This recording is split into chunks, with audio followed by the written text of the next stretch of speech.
आजचा व्लॉग खूप खास आहे कारण मी आणि श्रुती निघालो आहोत एका खास कारणासाठी खास ठिकाणी आणि ते म्हणजे कोकणात. रात्रीचे साधारण 12:30 वाजले आणि आम्हाला सोडायला बघा किती सगळी मंडळी आली आहे. असं वाटतंय जणू आम्ही कोकणात नाही तर थेट परदेशात चाललो आहोत.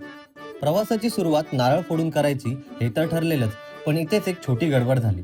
नारळ आणायलाच विसरलो. एवढ्या रात्री दुकान कुठे मिळणार? मग काय, भावांनी लगेच ऑनलाईन नारळ ऑर्डर करून टाकला आणि काही वेळात नारळ हजर. नारळ फोडला आणि आमच्या प्रवासाची सुरुवात झाली. पुढे जाताना गाडीत सीएनजी भरला आणि एक गरमागरम चहा मारला. डोळे उघडे होते पण सिस्टम अजून झोपेतच होतं. हळूहळू सकाळ झाली. आजूबाजूला निसर्गाचा मस्त नजारा दिसायला लागला.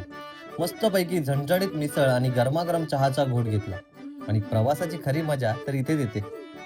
आणि अशा प्रकारे शेवटी आम्ही आमच्या डेस्टिनेशनला पोहोचलो, रत्नागिरीमध्ये. हे आहे प्रगतीचं गाव आणि इथे आल्यावर आमचं स्वागत झालं गरमागरम पोह्यांनी. थोडा आराम केला कारण प्रवासात झोप काही पूर्ण झाली नव्हती. दुपारी मस्त जेवण केलं आणि मग लागलो तयारीला, कारण आज येणार होती पालखी. सगळा परिसर फुलांनी सजवायला सुरुवात केली. फुलांचा सुगंध आणि सगळ्यांच्या चेहऱ्यावर उत्सुकता.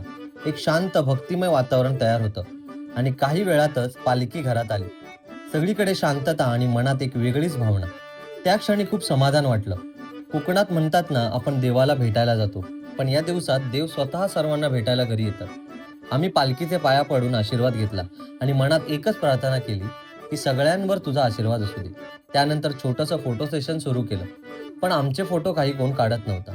शेवटी गौरव साहेबांनी एंट्री मारली आणि मग फोटो एकदम झकास आले.